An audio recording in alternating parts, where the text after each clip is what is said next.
আসসালামু আলাইকুম বন্ধুরা, মুবারক 24 চ্যানেলে সবাইকে জানাই আন্তরিক শুভেচ্ছা ও স্বাগতম। বন্ধুরা, আমি আজকে ইসলামিক 5টি কুইজ আলোচনা করব।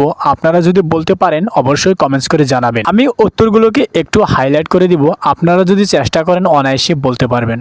তো চলুন বন্ধুরা, দেরি না করে ভিডিওটি শুরু করে দিই। কুইজ নাম্বার 1, ইসলামের প্রথম স্তম্ভ কোনটি? অপশন এ রোজা, বি হজ, সি নামাজ এবং ডি কালিমা। কুইজ নাম্বার 2, কুরআন শরীফ কত পারায় বিভক্ত? অপশন এ 20 পারা, বি 25 পারা, সি 30 পারা এবং ডি 40 পারা। কুইজ নাম্বার 3, ইসলামের সর্বশেষ নবী কে? অপশন এ হযরত ঈসা আলাইহিস সালাম, বি হযরত মুসা আলাইহিস সালাম, সি হযরত মুহাম্মদ সাল্লাল্লাহু আলাইহি ওয়াসাল্লাম এবং ডি হযরত নূহ আলাইহিস সালাম। কুইজ নাম্বার 4, কোরআন মাজিদ কোন ভাষায় নাজিল হয়েছে? অপশন এ ফার্সি, বি উর্দু, সি আরবি এবং ডি হিব্রু ভাষা। কুইজ নাম্বার 5, প্রথম ওহী কোথায় নাজিল হয়? Option A Medina, B Mecca, C Hira গুহা এবং ডি তায়েফ। বলুন বন্ধুরা, যদি কেউ বলতে পারেন অবশ্যই কমেন্টস করে জানাবেন। আর হ্যাঁ, এরকম ধরনের ইসলামিক ভিডিও পেতে আপনার চ্যানেলটি সাবস্ক্রাইব করে বেল আইকন অবশ্যই প্রেস করবেন। ধন্যবাদ সবাইকে।